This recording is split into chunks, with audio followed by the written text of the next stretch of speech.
New details this morning in the trafficking case against Sean Diddy Combs. Prosecutors now claiming that from behind bars, Combs has been trying to reach out to victims.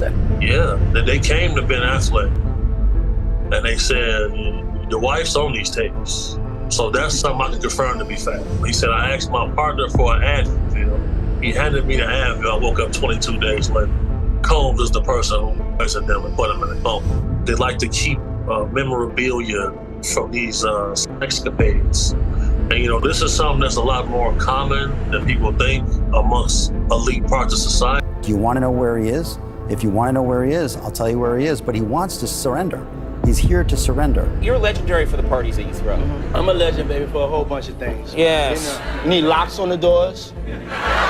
Okay, this is sounding kind of dangerous now. I lived with Sean Puffy Combs for a year. Hey, it was curious. I got a chance to see some things. Yeah, but you were 13. What were you seeing? I went there to see the lifestyle. Right. And I saw it. Justin, right now, he's having 48 hours with Diddy. Where we hanging out and what we doing, we can't really disclose. I had legal guardianship of Usher when, he did his first album. I don't have legal guardianship of him, but for the next 48 hours, he's with me. And we gonna go buck full crazy. Going crazy. In a significant development, Sean Diddy Combs is facing renewed legal turbulence after one of his attorneys formally withdrew from representation amid mounting pressure and expanding allegations. The withdrawal comes at a critical stage as investigations intensify and public scrutiny continues to grow. While changes in legal teams can occur for strategic or procedural reasons, the timing of this move has heightened attention surrounding the complexity of the case. Once regarded as one of the most influential figures in the music industry, Diddy is now confronting serious legal challenges that could carry substantial consequences if established in court.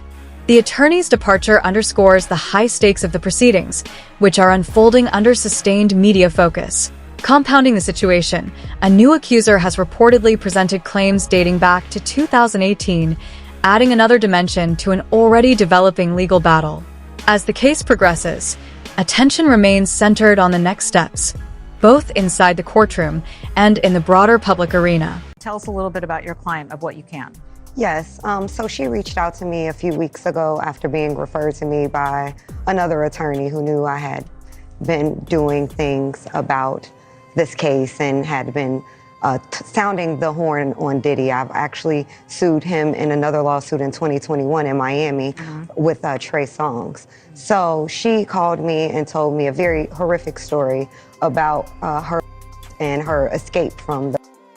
She told me that she was at a friend's house who had industry ties and was on the phone with Diddy, and he decided to come to the house.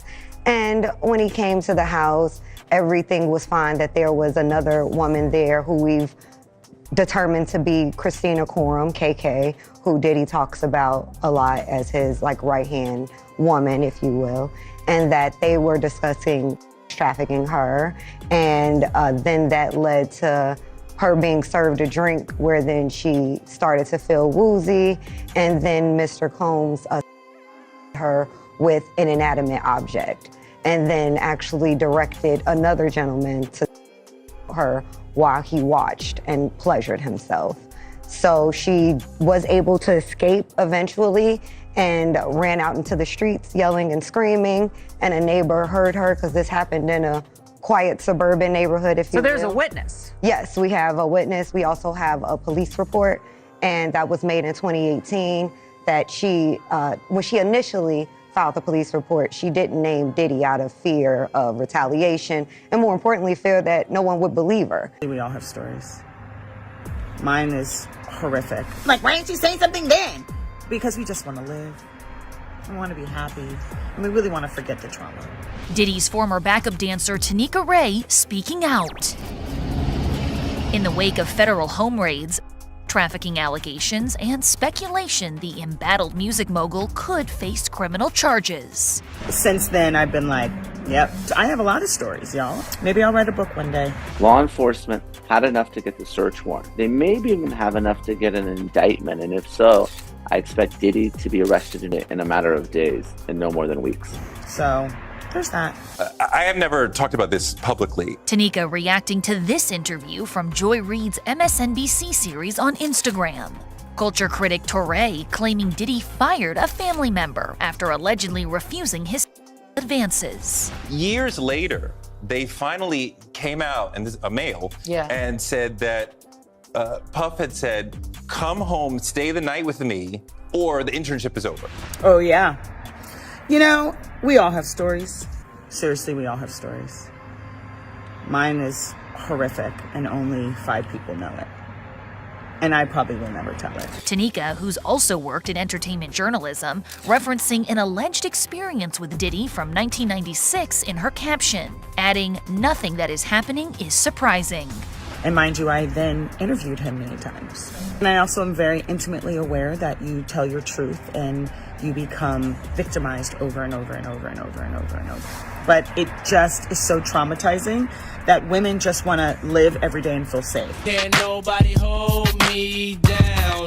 This comes amid Diddy's looming legal saga. His attorney calling the Homeland Security search warrants, quote, "a witch hunt with excessive show of force and hostility that led to a premature rush to judgment." The government likely has a very strong case against Diddy.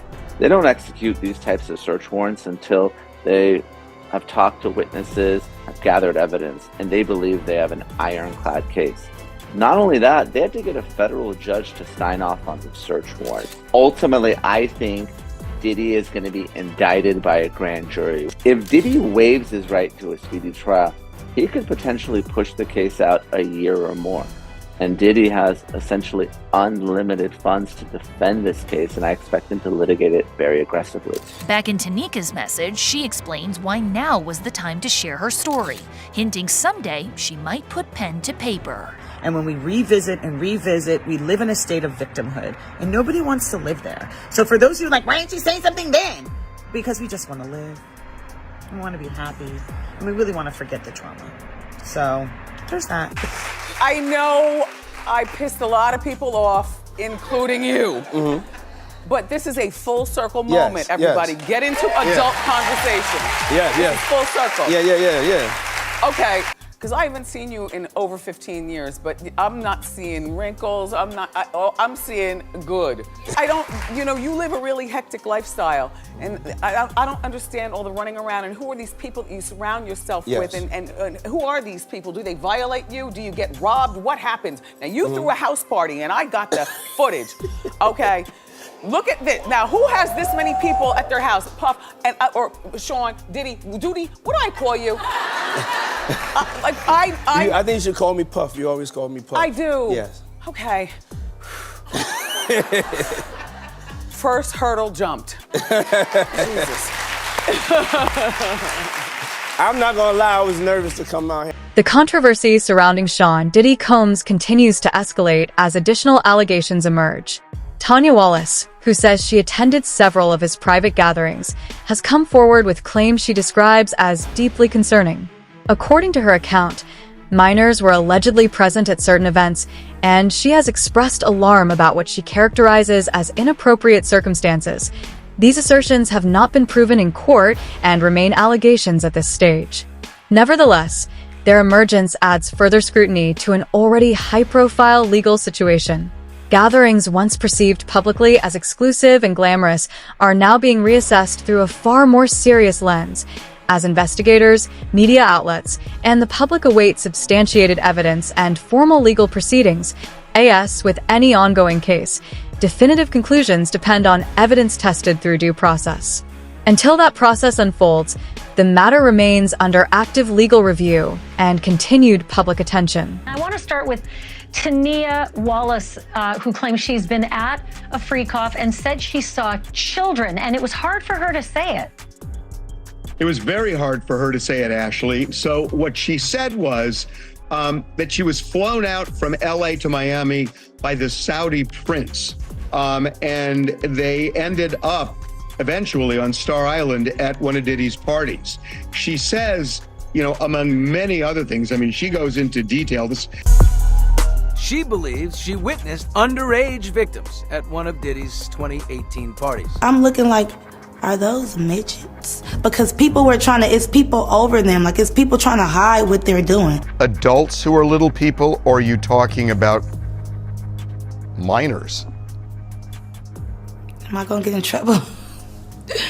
I don't want to say I witnessed any of that crazy stuff, but we all have common sense. Little people that's not supposed to be there. You're talking about underage people. It's a shame. Is this woman, Tania, is she really saying that there were minors involved in these freak-offs? That is exactly what she's saying, Billy. Now, as for what they were doing, she never really could get a clean look at it. She said there was a wall of adults encircling them who clearly didn't want everyone at the party to see what was happening there. She said when she saw this scene with the younger people, that it was about 7 a.m. and that the party had been going all night. Did anyone ask her why didn't she leave, and what was she doing? She was there as the guest of a Saudi prince. As to why she didn't leave, I don't know what time she left. I agree with you that once you see something like she's describing, that's the time to tip out the door. Or call the FBI. I mean, or call the FBI, exactly. But you know, that's the other thing that we've heard from a lot of people who've been involved in parties with Diddy, that there are NDAs that are signed, and you walk out and you feel like, I can't say anything to anyone. Real reasons why or what really happens, they don't know because they wasn't there. And that would affect me emotionally. But I got myself into a situation where I was about to get trafficked. And this was like 3 years ago. And I was just like, it was a close one. You know, I came up on this prince, and he was Arabian, and he flew me to Miami, and he said I was gonna be there for 2 weeks. We were in a $30 million house, and I ended up being there for a month, and I had to escape, okay? And we were meeting so many girls, and girls from Love and Hip Hop was coming in the house, and celebrities was there, and all of this stuff, but it started to get real weird, you know? It was a lot of drugs, and like, I don't do hard drugs like that. Like, I was smoking weed, you know, and they were doing hard drugs and stuff. And it was just like, it was getting, like my gut was telling me something bad is about to happen.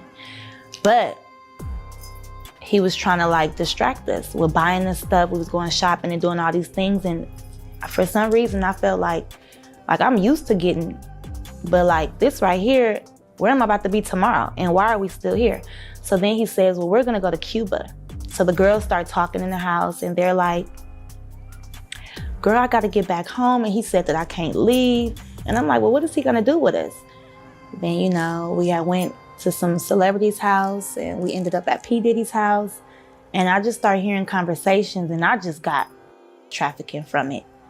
Because, you know, I heard the prince saying something like, oh, you can have whoever you want. Like, he was like selling us, you know? So I'm like, is this traffic? Like, what the?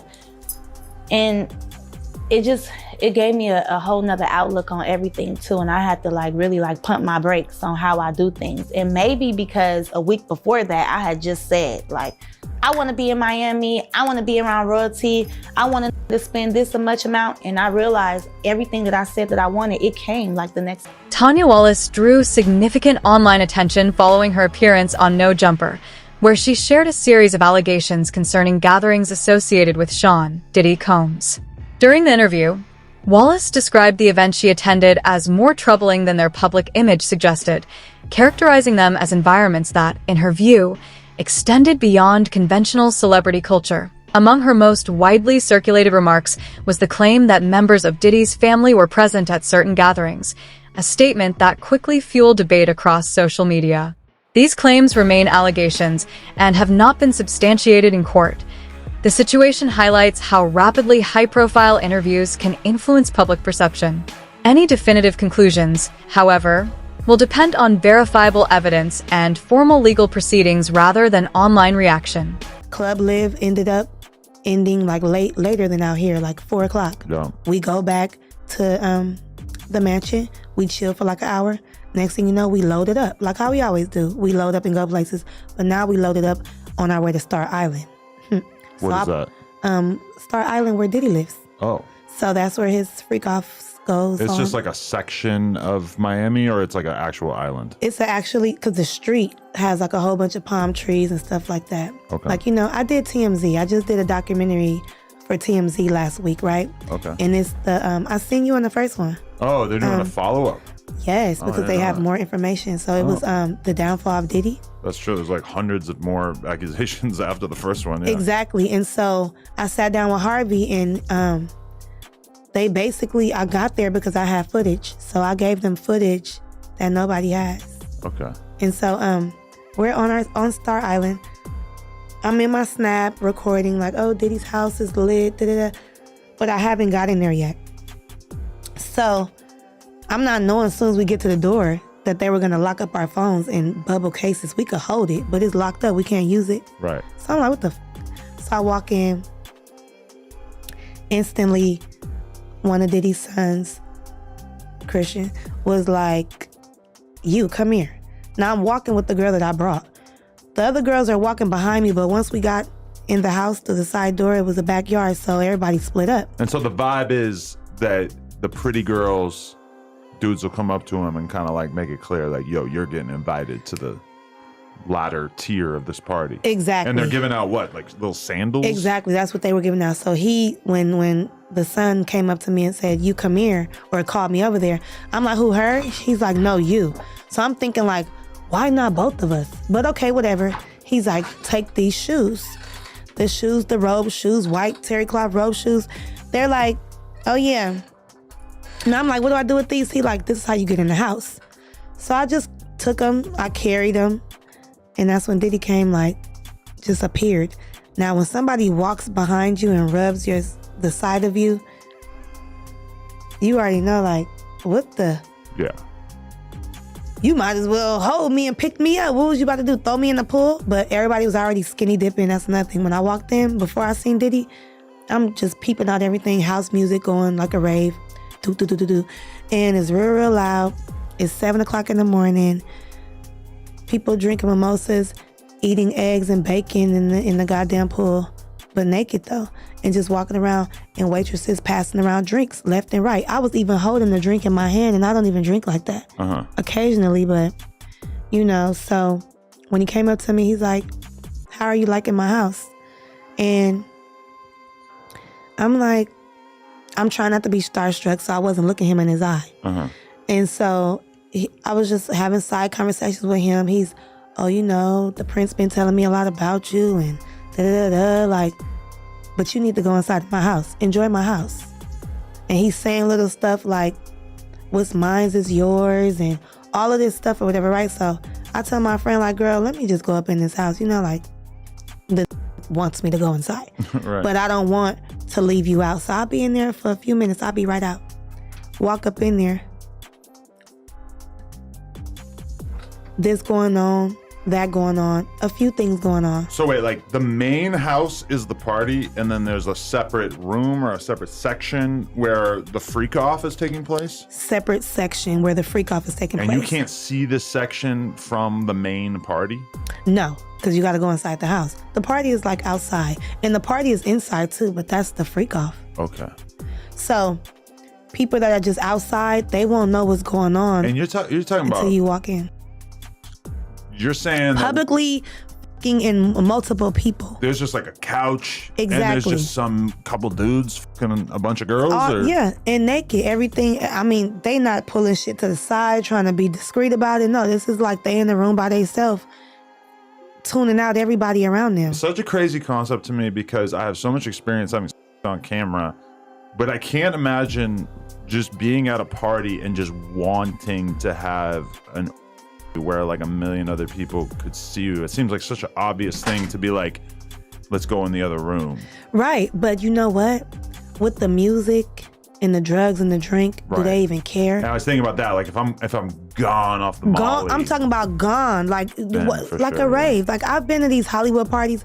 You know the parties where you go in Hollywood, like it's like different sections. Like it's a R&B, not R&B, like a reggae side, then a techno house music side, then it's a regular mainstream side. Right. The music was loud as if as you go to different sections of the house, it's different going on, like a different tune of music. You get what I'm saying? Even as Sean Diddy Combs' legal team continues disputing allegations and addressing public scrutiny, another sensitive topic has resurfaced online: the death of Aaron Carter.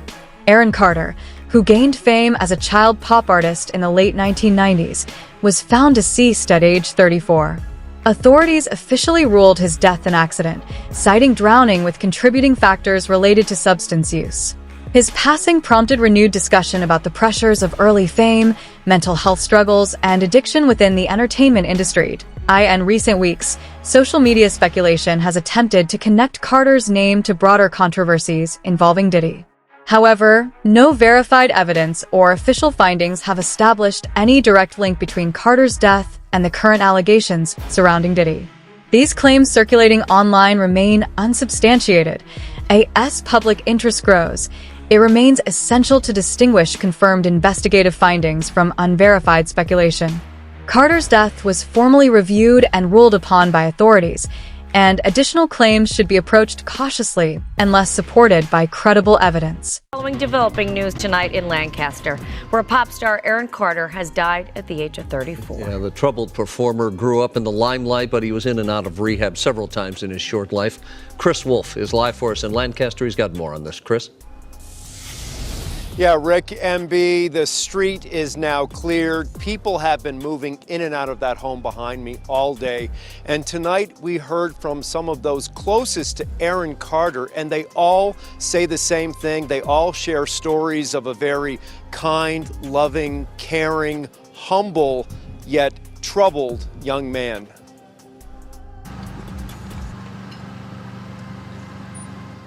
It's the tragic death of a young performer, and now family, friends, and fans around the world are suffering the loss. Singer, rapper, actor Aaron Carter is dead at the age of 34. Oh my God. Carter's close friend and stylist shared this video of a recent birthday celebration for Carter's fiancée, Melanie Martin. She is also the mother of their 11-month-old son, Prince. It's very painful, very, very painful. I talked to him 2 weeks ago. He was at the dentist and he FaceTimed me. He said, come over. And I said, I can't, I have work to do. I wish I could have just go see him at least one more time. Nick's brother, Aaron Carter. Right. A lot of people keep forgetting. Aaron Carter was begging for help, begging for independent financing, begging for security. He made it very clear Sony was out to get him, just like Michael Jackson told him they would be. And right around that time, his brother had just been accused of graping one of the girls from making the band, Diddy's entity. And they were trying to make all of that go away. And Aaron called his brother out. And then the next thing you know, he said, if anything happens to me, I did not do this to myself. And then he was gone. Do you regret ever getting involved in? I didn't have a choice. It got bad when I was about 15 years old. I'm sorry. I'm sorry the way that I look. Oh my God, it hurts so bad. It hurts. It hurts so bad because there's like nothing I can do about it. I take for high blood pressure medication, and I took for my mouth.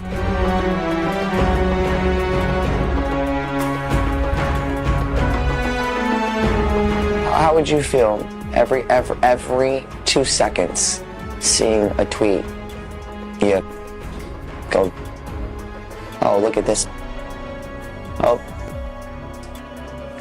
Aaron Carter's mom has made a pretty remarkable decision. She has decided she wants the world to see the death scene, where the bathroom where Aaron was found dead. And the reason for this is she is calling out the police and feels like they did not do a proper investigation here because She is certainly insinuating that there may have been foul play involved in Aaron Carter's death. We're gonna bring her on, but before we do, I just want to make something really clear.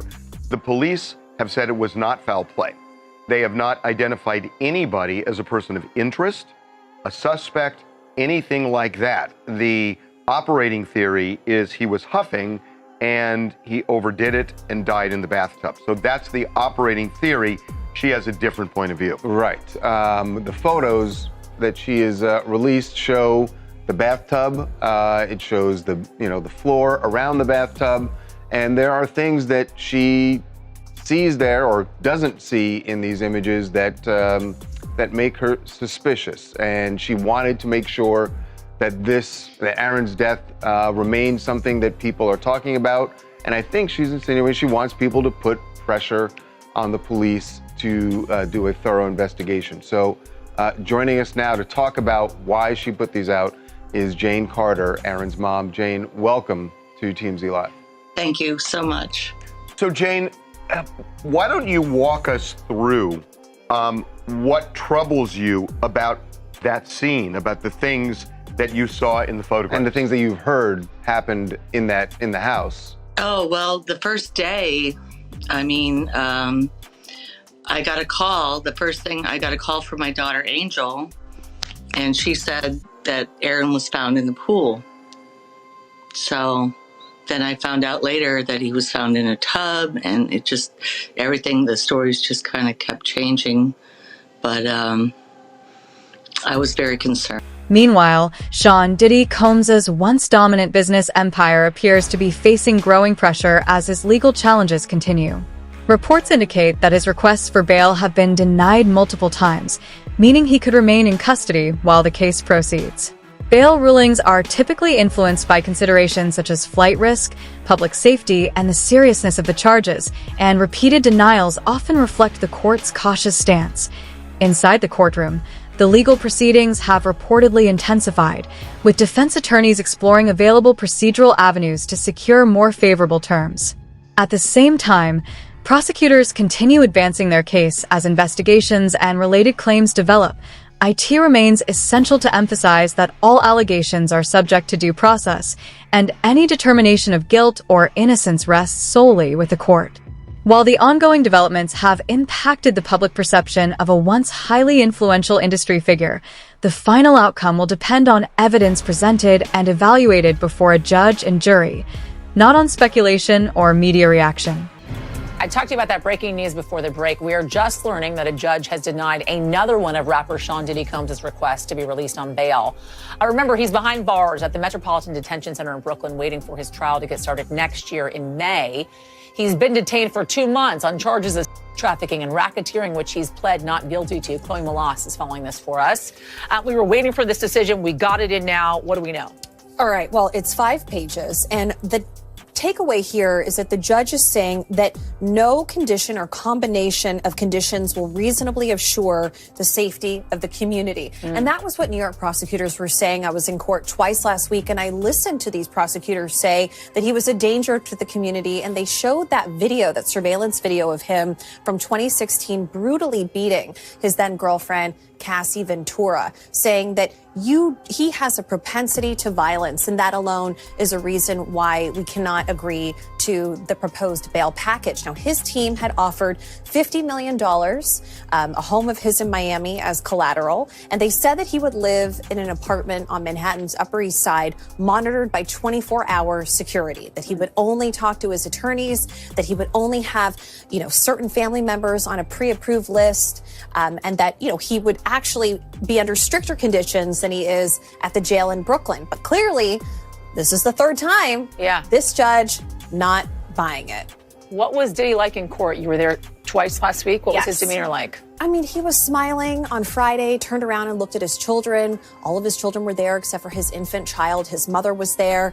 He looked a little thinner. He looked a little worse for wear, but he has seemed upbeat and positive. And a few days earlier on Wednesday, so a week ago today, his legal team had a win.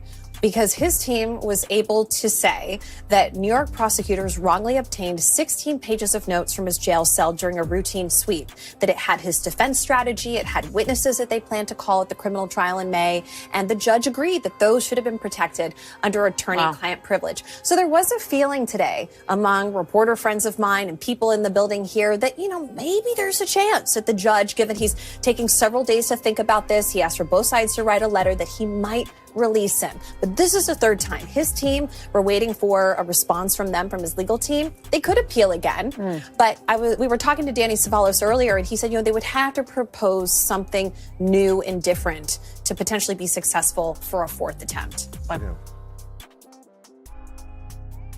They playing a game with him because they want him probably to be a witness or to turn over some evidence on some other people that they would like to have behind bars too.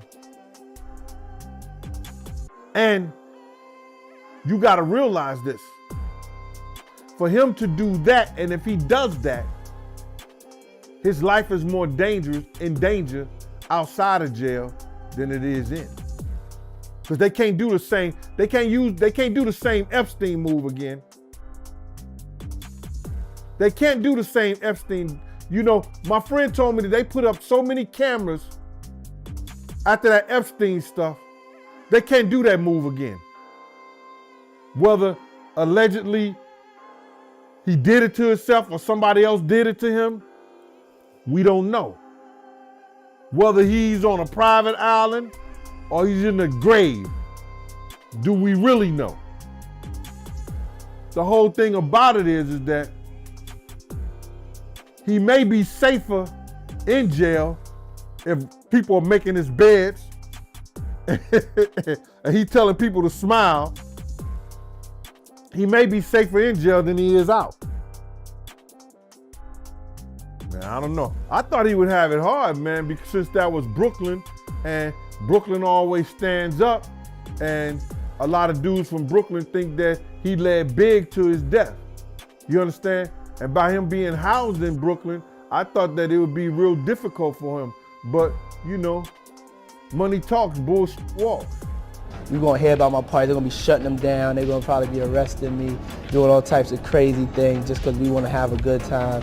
And it ain't nothing but break it down racial barriers, break it down generation barriers. Ron Perlman talking to Jay-Z talking to, you know what I'm saying? It just goes on and on. With investigations still in progress, many unanswered questions remain about what additional information may surface in the months ahead. In high-profile cases like this, speculation often travels faster than confirmed facts, but ultimately, only evidence presented and tested in court can establish what is true and what is not. What do you think happens next? Will new developments emerge publicly, or will definitive answers come solely through courtroom proceedings? Share your thoughts in the comments below. We're continuing to monitor this evolving story. And if you'd like updates on future developments within the music industry, be sure to like, share, and subscribe so you don't miss what comes next. Until next time, stay informed and stay thoughtful.